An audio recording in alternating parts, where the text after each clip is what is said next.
ஏர்போர்ட்டா இல்லை இது பீச்சா அப்படிதான் இருந்துச்சு பார்க்கறதுக்கு. புதுசாக ஓப்பன் பண்ண திருச்சி ஏர்போர்ட். இந்த சென்ட் ஆஃப் பண்ணுறதுக்காண்டி திருச்சி ஏர்போர்ட் போயிருந்தோம். மேலூர்லேருந்து செமையான மழை. திருச்சி ரீச் ஆகிற வரைக்கும் மழை நிற்கவே இல்லை.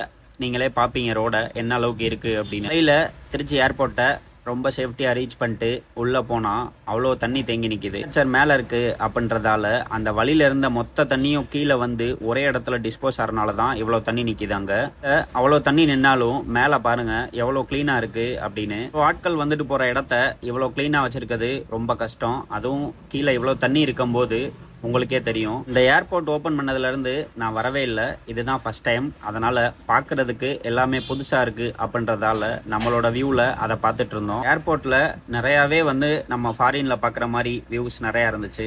இவ்வளோ க்ளீனாக இருக்குது, தண்ணி இவ்வளோ இருக்குது, அது ஈஸியாக போயிடும் நேச்சர் அப்படின்னாலும் ஒரு தேவையில்லாத விஷயம் ஒன்றை பார்த்தேன். அது என்னதுன்னு பார்த்தீங்கன்னா கேட்டுக்கும் டிபார்ச்சருக்கும் அவ்வளோ கேப் இருக்குது. ஆனால் அது எவ்வளோ ஈஸியாக மேலே வந்து சுற்றிட்டு இருக்குன்னு பாருங்கள். இந்த உனக்கு என்ன, அது ஒரு வாயில்லா ஜீவன் அப்படின்லாம் சொல்லுவீங்க அப்படின்னா செஞ்சு பாருங்க.